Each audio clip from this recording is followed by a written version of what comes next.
Okay, good morning students. Today we are going to discuss about this analog communications, very important topic in the field of electronics and communication engineering. So, this analog communication is basically 1G technology based communication technology. So, where the entire communication is based on the analog techniques. So, analog communication deals with the analog communications where we transmit signal to a longer distance. Now, whenever we think about a communication, we have two types we have communications. One is analog communication, another one is a digital communication, and both analog and digital communications we normally going to make it for long distance as well as for short distance communications. So, these subjects whatever we are dealing with like analog communication now, this subject deals with communication of a analog signal to a long distance. So, whenever you want to transmit a signal to a longer distance, then we normally going to communicate by using the methods of analog communications. So, this analog communications is normally going to transmit a low frequency signal to a longer distance. Say for example, a radio station is transmitting a voice of a particular speaker. Now, that voice means what? Voice is normally going to be of low frequency. That low frequency has to be transmitted to a longer distance. So, this low frequency signal will be transmitted to a longer distance by means of the analog communication techniques. So, that means since low frequency cannot travel to the longer distances, what we normally going to do is that we normally going to superimpose the low frequency signal onto the high frequency signal, then we transmit the signal to a longer distances. As high frequencies can travel to longer distances, we normally going to transmit a low frequency onto a high frequency signals. So, basically human voice is low frequency. Why it is called as a low frequency? See, it is all based on the distance. As the distance increases, the strength of the voice is going to get deteriorated. So, in order to transmit a low frequency to a longer distance, we have to compulsorily employ the analog communication techniques. And now, these techniques is going to comprising of this analog communication is basically going to be of once again two types. One is pulse modulated techniques.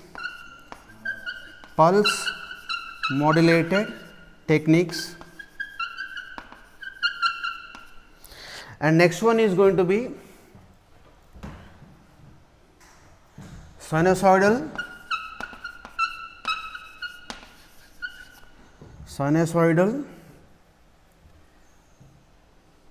or something like analog basically. So, sinusoidal modulating techniques,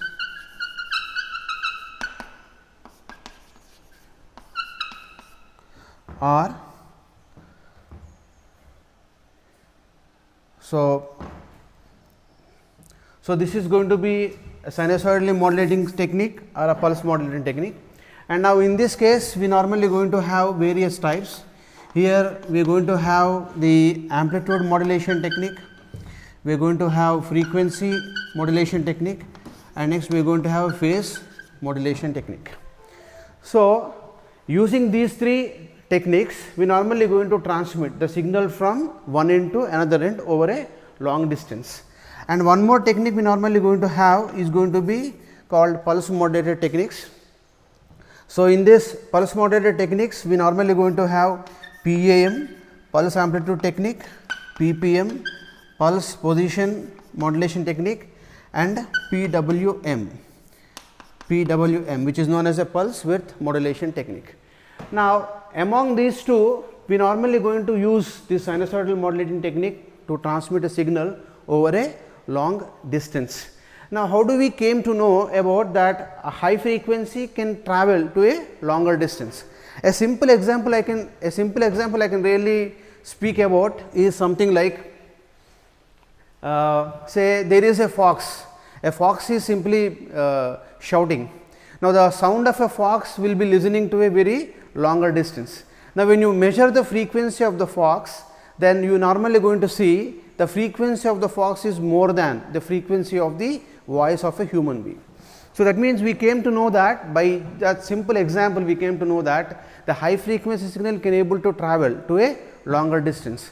With that basic idea, what we normally going to do is we transmit a low frequency signal onto a high frequency signal.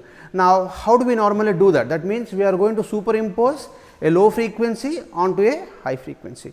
So, that process of superimposing low frequency onto high frequency signal is simply known as a modulation. It is something like an example. I can tell you a simple example. Say a human being want to travel to some other foreign country, say USA. So, how can he travel? He cannot travel by a bus or by a bicycle. So, he has to get into a aeroplane, because aeroplane knows how to go to a longer distance. So, the human being is something like an information signal, and information signal is sitting in the high frequency known as aircraft. Aircraft knows how to take this information signal to a longer distance. That means, what here we are simply superimposing a human being onto the high frequency carrier. So, similarly here also we are going to make the low frequencies to sit in the high frequency signal, so that it can travel to a longer distance in the communication process. So, therefore, we normally deal with this amplitude modulation, frequency modulation and phase modulation very importantly. Now, before this we should know what is the meaning of modulation. So, what is modulation? Modulation, the general meaning of modulation in English. Yeah. Now, in this process, what is so important for us is we should define about what is modulation. So, what is modulation? Modulation, the general meaning of modulation is change. So, in English, in a dictionary, if you see, you normally going to find out the meaning of modulation as a change. Now, what is that we are going to change now? We are going to change a low frequency signal into a high frequency signal. So, the process of changing the characteristics of a low frequency signal into a high frequency signal is simply known as a modulation. That is the simplest meaning that we can simply think of a modulation. Now, here we are doing this modulation more technically. So, therefore, we have to give a definition, more technical definition. So, modulation is known as, it is a process of changing the characteristics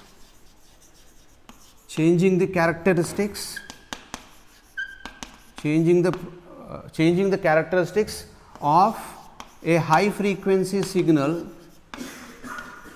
a high frequency signal with respect to the amplitude variations of a low frequency signal. A low frequency signal is simply known as the modulation, because what is that which is going to get transmitted to a longer distance, low frequency or high frequency signal? After modulation, it is the high frequency signal. So, therefore, we have to modulate the characteristics of the high frequency signal with respect to the amplitude variations of the low frequency signal. So, usually this low frequency signal is known as the information signal,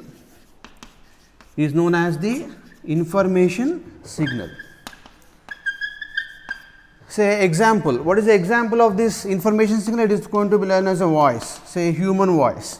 Human voice is the example of a low frequency signal.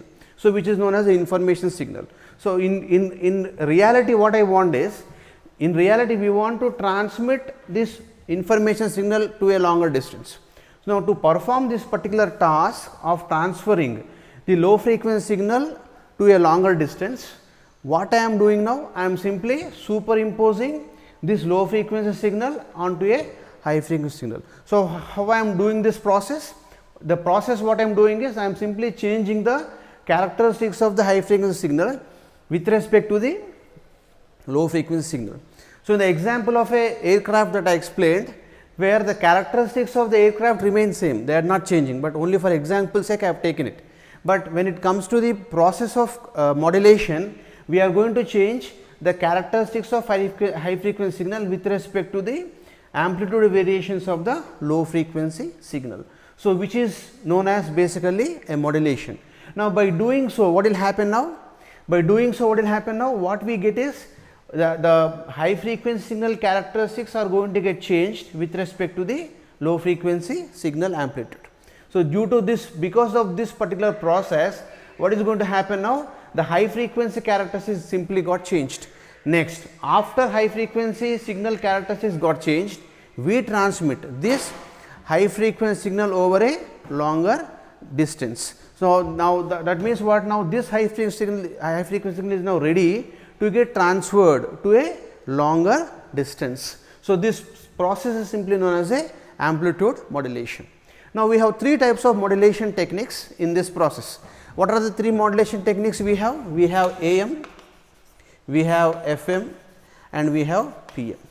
So, these three are the three popular modulation techniques which we have.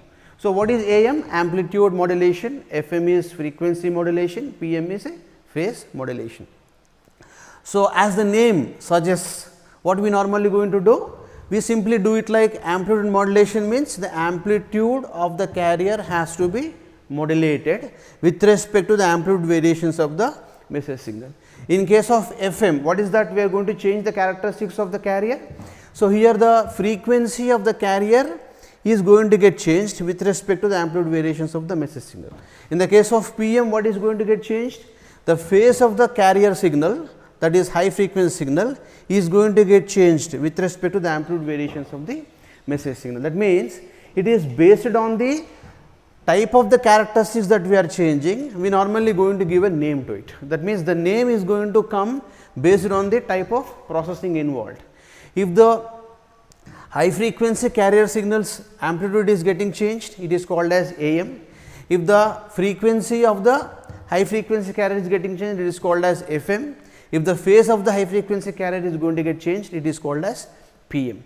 So, all these changes are normally going to be done with respect to what? With respect to the amplitude variations of the message signal. So, all these are going to get changed with respect to the amplitude variations of the message signal. So, now there are various terms here. What are the terms, technical terms we have to bother about? What are the various technical terms that we have now? So, let us discuss about. Okay. Now, we normally discuss about the various technical terms which are used in this analog communications. Now, whenever we speak something or whenever we write something in the examination, we have to use only the technical terms. We should not use the non-technical terms because it is highly technical in nature. So, therefore, being a technical graduates or being a technocrats, we have to use only technical terms whenever we write in the exam, whenever we say it in the VIOC or anywhere else in the college. So, therefore, we have technical terms such as message signal and we have technical terms such as carrier signal and we have technical terms such as modulated signal. So, this message signal can also be called as a technical term for message signal is known as simply. So, we call it as a modulating signal. We simply call it as a modulating signal. So, this modulating signal is known as the message signal. Modulating signal is known as a message signal. Carrier signal is known as a high frequency signal. Is known as a high frequency signal. What is a modulated signal? So, this modulated signal is the resultant signal after modulation. So, that means it is known as the resultant signal after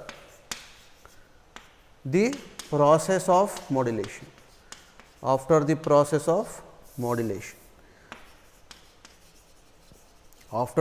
of modulation. So, these three are the important terms which are very much useful in the analog communication terminology. So, the modulating signal is known as message signal which is of very low frequency. So, the bandwidth of this particular low frequency signal is going to be around 0.3 kilohertz range. And what about carrier signal? Carrier signal is going to be a high frequency signal, and its range is basically in terms of, we normally write it in terms of megahertz. So, usually it is going to be 88 to 108 megahertz range. So, all this is megahertz range 88. So, around 2 megahertz we start taking this 2 megahertz to 108 megahertz. This is the range of this high frequency signal. So, approximately we can call it as around 108 megahertz is the range, and modulated signal is the resultant signal, which is the result of the modulation of the carrier signal with respect to the modulating signal. Now, since this message signal is modulating or changing the carrier, it is known as a modulating signal. Message is called as modulating because it is modulating the carrier signal. So, carrier signal is known as a dummy signal. What do you mean by a dummy signal? Dummy does not contain any information, it is just simply a dummy signal which does not contain any information, whereas modulating signal is known as a information signal which contains the data whatever that you want to transmit. That data may be a voice, that data may be a binary data may be a file, data may be a video, whatever it is, but that is called as a data. So, data is going to be treated in terms of a modulating signal, and this signal is used to change the characteristics of the carrier signal. Due to the result, because of these two, we normally going to get the modulated signal. Okay. So, this is what regarding the basics of the analog communication, analog communications. Yeah. In the next class, we will discuss about the process of getting the AM, FM and PM modulations. Thank you very much.